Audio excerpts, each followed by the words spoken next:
You notice it gradually at first. The phone rings less often. Family visits become shorter and more infrequent. Invitations to events dwindle. Friends who once called regularly now seem too busy. Even your own children appear distracted during visits, checking their watches or phones, always seemingly in a hurry to leave. You tell yourself it's nothing personal.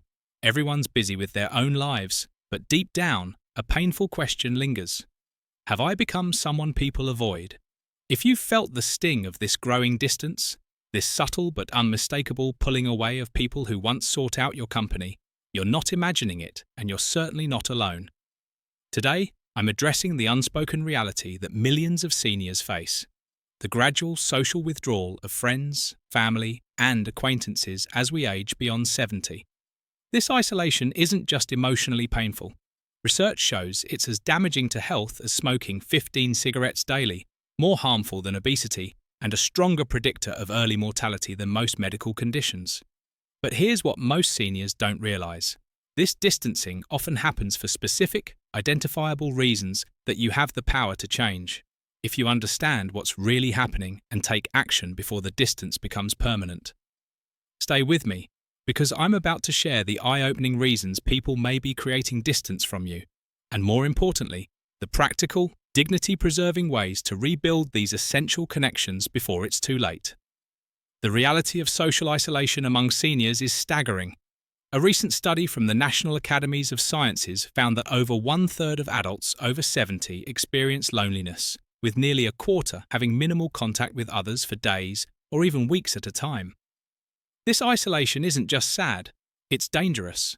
Research published in the Journal of Aging and Health linked social isolation to a 50% increased risk of dementia, 29% increased risk of heart disease, and 32% increased risk of stroke. While some of this isolation stems from legitimate life changes, retirement, health limitations, friends passing away, much of it happens because of subtle behavioural patterns that develop as we age, patterns that gradually cause others to create distance. Understanding these patterns is the crucial first step toward reversing them. The first pattern driving people away is what communication experts call conversational narcissism, the tendency to dominate conversations with extended monologues, repeated stories, or lengthy reminiscences without creating space for others to meaningfully participate. This pattern develops innocently enough. As we age, our past experiences become increasingly significant to us. We've accumulated decades of wisdom, memories, and stories that feel important to share. Simultaneously, our current daily experiences often become more limited, giving us fewer new topics to discuss. The combination creates a perfect storm where we inadvertently monopolize conversations with the same stories or opinions. Sarah, 42, reluctantly admits, "I love my father dearly, but visiting him has become exhausting. Every conversation, without fail, circles back to the same 5 stories from his past. I've heard about his time in the service or conflicts with his former boss dozens of times, almost word for word. When I try to talk about what's happening in my life or with the grandkids, he listens for maybe a minute before steering it back to one of these familiar territories. I feel guilty even saying this, but our visits have become more obligation than connection. This pattern is particularly painful because it creates a disconnect between intention and impact. You genuinely want connection, yet the very way you're communicating may be pushing people away. The good news is that once you recognize this pattern, it's remarkably adjustable. Communication experts recommend the 30-70 principle. Aim to listen 70% of the time and speak 30%. Make a conscious effort to ask others genuine questions about their lives, and then practice active listening without immediately relating their experience back to your own. When you do share stories, try to vary your repertoire, perhaps even keeping a private list of which anecdotes you've recently shared with whom.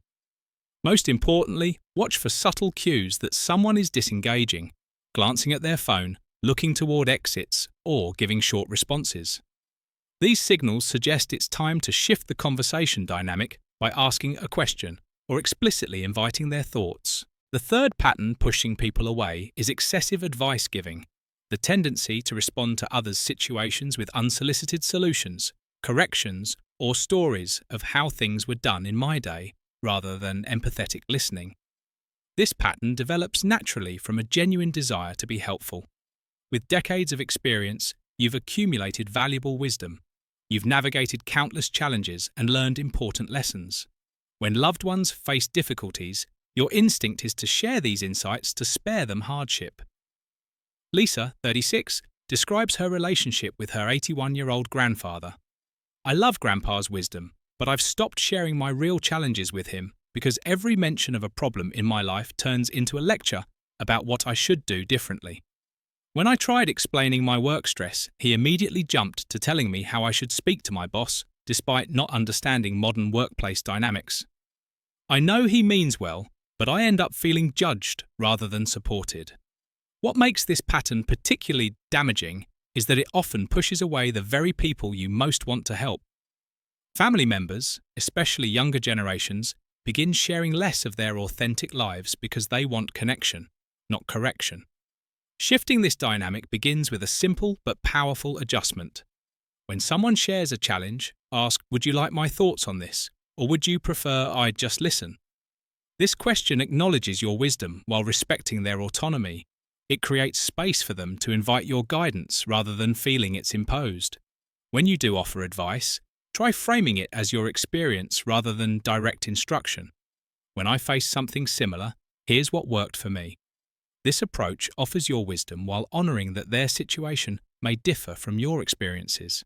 The fourth pattern creating distance is strong resistance to change, expressing rigid opinions, refusing to adapt to evolving social norms, or rejecting new ways of doing things, particularly regarding technology, values, or lifestyles different from your own.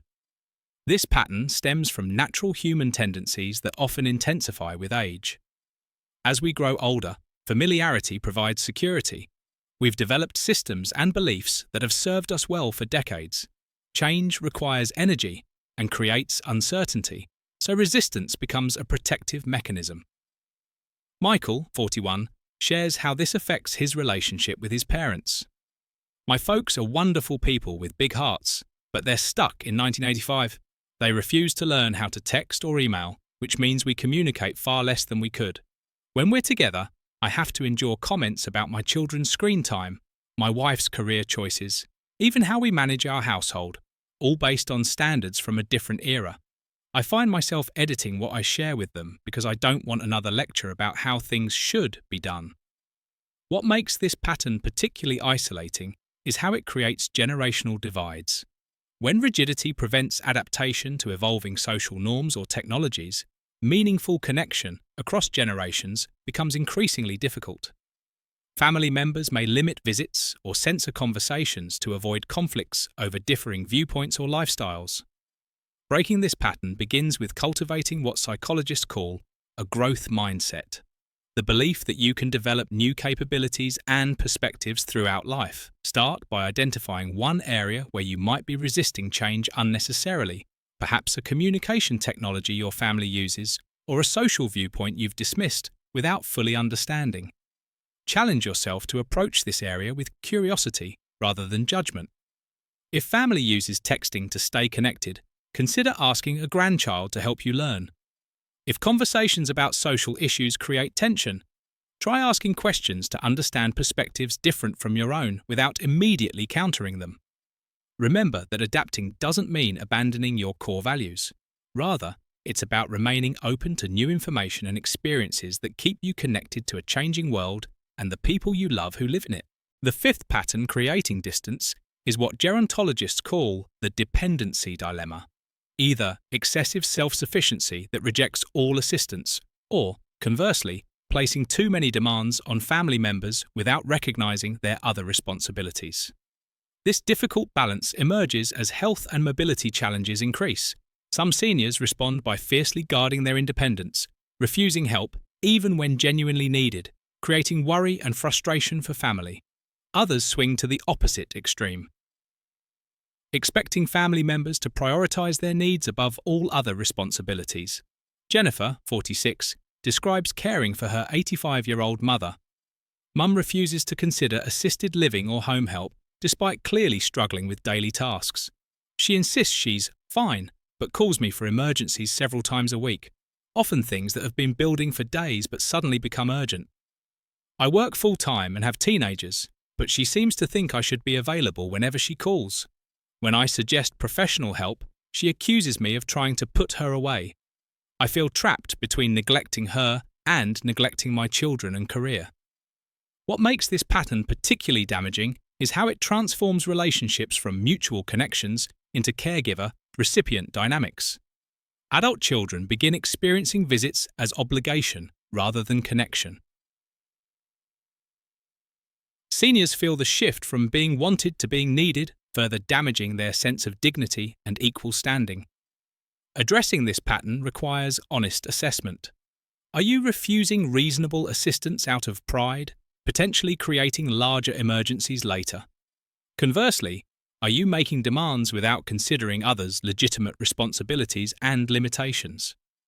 The key to breaking this pattern is what experts call interdependence, recognizing that all healthy relationships involve both giving and receiving throughout life. This might mean accepting certain types of assistance that preserve your energy for activities that maintain your independence. It might mean finding ways to continue contributing to others' lives even as your capabilities change. Consider creating a realistic care plan with family input rather than handling needs crisis by crisis. Explore community resources that could reduce family burden while maintaining your quality of life. Most importantly, maintain awareness that family members have their own legitimate needs and limitations. The sixth pattern, creating isolation, involves how health concerns are communicated, either dominating conversations with detailed health complaints or, conversely, concealing significant health issues until they become crises. This balance becomes increasingly challenging as health naturally requires more attention with age. Some seniors respond by making every conversation a detailed medical report, creating what psychologists call symptom fatigue in listeners. Others hide serious health concerns, creating anxiety and emergency situations for family. Robert, 39, explains, "My weekly calls with Dad have become medical monologues. The first 20 minutes are a detailed update on every ache, pain, and doctor's appointment. I care deeply about his health, but when the entire relationship becomes medical reporting, the emotional connection gets lost. I find myself dreading calls because they're so one-dimensional now." Conversely, Maria, 44, shares, "Mum refuses to discuss her health at all. She cancelled 3 doctor's appointments without telling anyone, and we only discovered her serious heart condition when she collapsed at home. Now we're all anxious because we can't trust her to share important information, and she accuses us of interfering when we try to help." What makes this pattern particularly damaging is how it reduces rich, multidimensional relationships to either medical reporting or medical detective work. Family members begin seeing you primarily through the lens of health management rather than the full person you are. Finding balance begins with mindful communication. If you tend toward detailed health reporting, consider setting a personal limit, perhaps dedicating only a specific portion of conversations to health updates unless there's something truly significant to share. Remember that relationships need to include other dimensions: shared interests, family updates, current events, and positive experiences. If you tend toward concealing health concerns, recognize how this well-intentioned privacy creates anxiety and emergencies for loved ones. Consider identifying one trusted family member for essential health communication, creating an agreement about what information needs to be shared. Most importantly, strive to maintain your identity beyond health status. Continue pursuing interests, relationships, and conversations that connect you to the wider world, rather than allowing health concerns to become your primary focus and topic. These 6 patterns, conversational monopolizing, negativity spirals, excessive advice giving, resistance to change, dependency imbalances, and problematic health communication, create a perfect storm that gradually distances others despite their genuine care for you. What makes these patterns particularly dangerous is how they operate largely outside conscious awareness, creating a disconnect between your intentions and impact. You genuinely want connection, yet may be unintentionally engaging in behaviors that push others away.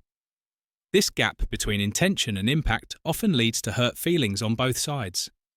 You wonder why people seem less engaged with you, while they feel guilty for pulling away but find interactions increasingly draining. The good news?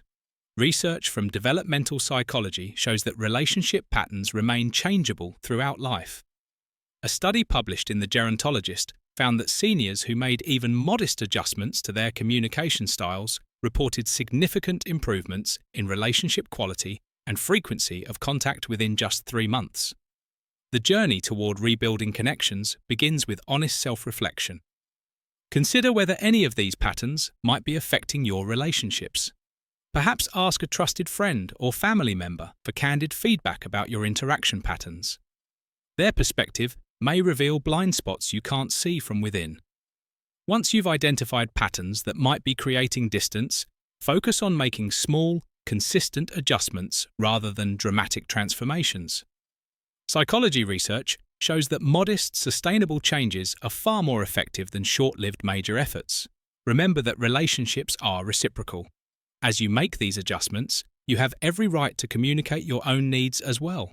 Express how certain interactions make you feel, and work together to create connections that nourish everyone involved. Most importantly, approach this process with self-compassion. These patterns develop naturally and with good intentions. Recognizing and adjusting them isn't an indictment of your character, but a testament to your commitment to meaningful connection. As we've explored today, the subtle distancing that many seniors experience isn't inevitable or irreversible. By understanding and adjusting specific communication patterns, you can rebuild and strengthen the connections that bring meaning, joy, and crucial support to your life. The stakes couldn't be higher. Research consistently shows that strong social connections are as important to health and longevity as physical activity, healthy eating, or proper medical care. They're not luxury items, they're essential ingredients for well-being in your senior years. I encourage you to begin with honest reflection about which patterns might be affecting your relationships. Then choose just one area to focus on initially. Small, consistent changes in how you communicate and connect can yield remarkable improvements in how often people reach out, how long they stay engaged, and how meaningful those interactions become. If you found value in today's discussion, please take a moment to like this video and share it with others who might benefit. Subscribe to our channel for more content designed to help seniors thrive physically, emotionally, and socially during this important life stage. Your wisdom, experience, and presence are invaluable gifts to those around you. With thoughtful adjustments to how those gifts are shared, you can create connections that continue to grow in depth and significance throughout your golden years. Decades of hard work and responsibility. Travel should be one of the greatest rewards of your golden years. The freedom to finally explore those bucket list destinations, the wisdom to truly appreciate different cultures, the time to savor new experiences without rushing back to work. These are the privileges you've earned. But for the more than 15 million Americans over 65 living with diabetes, travel presents unique challenges that can seem overwhelming. Managing blood sugar while navigating time zone changes, unfamiliar foods, disrupted routines, and varied activity levels requires thoughtful planning and strategic preparation. Today, I'm sharing the comprehensive diabetes travel system developed by endocrinologists, certified diabetes educators, and experienced senior travelers. This isn't basic advice like pack extra supplies. This is a sophisticated approach that addresses the complex realities of managing diabetes across continents, time zones, and unexpected travel situations. What you'll learn today has helped thousands of senior travelers with diabetes explore the world confidently. From Antarctic cruises to African safaris, from European river journeys to Asian cultural explorations. Because diabetes shouldn't keep you from experiencing the richness of world travel that you've waited a lifetime to enjoy. Let me begin with an essential truth. Travel with diabetes after 70 is absolutely possible and can be deeply rewarding. But it requires a different approach than travel in your younger years or travel without diabetes. The carefully calibrated balance you've established at home, your medication routine, eating patterns, activity level, stress management, will be disrupted by the travel. This disruption creates both challenges and opportunities. The challenge lies in maintaining stable blood sugar during change. The opportunity comes in developing resilience and adaptability in your diabetes management. The comprehensive approach we'll explore today addresses 6 critical dimensions of diabetes travel management: pre-travel medical optimization, strategic supply planning, transportation considerations, daily management abroad, nutritional navigation, and emergency preparedness. Together, these create a safety net that allows you to focus on enjoying your travels rather than worrying about your diabetes.